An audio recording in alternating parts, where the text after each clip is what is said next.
PN Surabaya vonis bebas Ronald Tanur, Komisi 3, hakimnya sakit.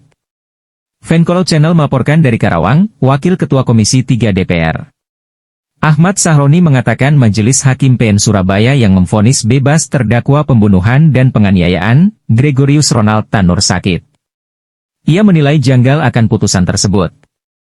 Terkait dengan putusan Pengadilan Negeri Surabaya, saya sudah sampaikan kemarin ini hakimnya sakit, ujar Sahroni saat ditemui di Nasdem Tower, Jakarta Pusat, Kamis, 25 Juli 2024. Sahroni menilai majelis hakim tak pernah merasakan anak perempuan yang diperlakukan tak manusiawi.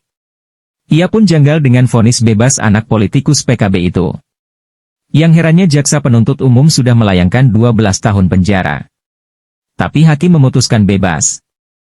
Nah ini yang gue bilang kemarin bahwa ini hakim sakit dan para pihak harus mengawasi ini dengan seksama ada apakah gerangan, sampai akhirnya divonis bebas, terang Sahroni.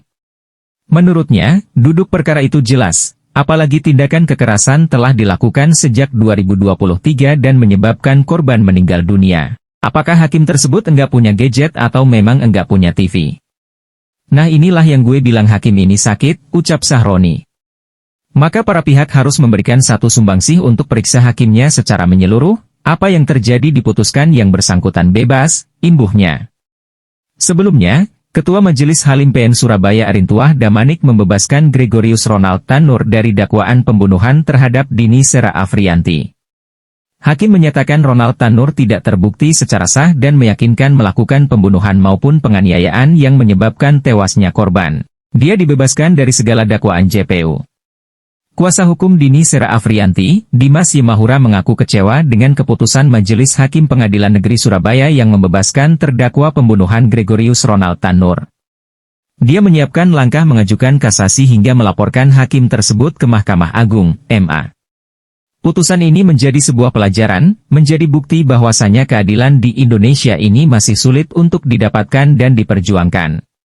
Semoga apa yang diputuskan hakim ini, nanti dibalas setimpal oleh Tuhan Yang Maha Esa, ujar Dimas, Kamis, 25 Juli 2024. Tadi juga membahas soal empowerment perempuan. Nah, tadi juga kalau kita kaitin sama putusan PN Surabaya, membebaskan pelaku pembunuhan terhadap seorang wanita berusia 19 tahun. Tanggapan Abang sendiri ngeliatnya gimana tuh Bang?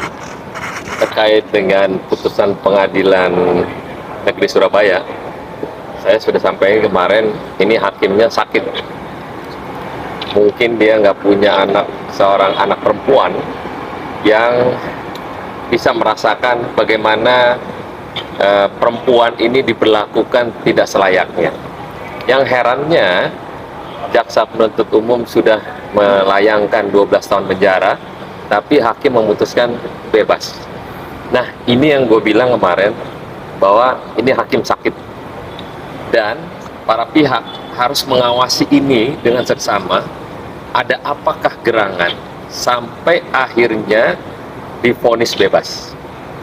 Terang benderang bahwa tindak pidana yang jelas sangat pada tahun 2023 dengan penganiayaan yang menyebabkan seorang perempuan meninggal dunia, ini kan fatal.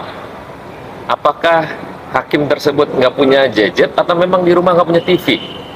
Nah, inilah yang gue bilang hakim ini sakit. Maka para pihak harus memberikan satu sumbangsih untuk periksa hakimnya secara menyeluruh apa yang terjadi, diputuskan yang bersangkutan bebas. Oke, berarti desakannya juga selain ke masyarakat untuk terus mengawal, juga ke kejaksaan bagaimana untuk menindak hakimnya gitu? Iya, apakah memang dari yang gua tahu polisi sudah memberikan pasal-pasal apa yang disangkakan oleh yang bersangkutan dan berproses, dan tiba-tiba kemarin di putusan Pengadilan Negeri divonis bebas. Ini memalukan, makanya gue bilang ini hakim sakit gitu, ya.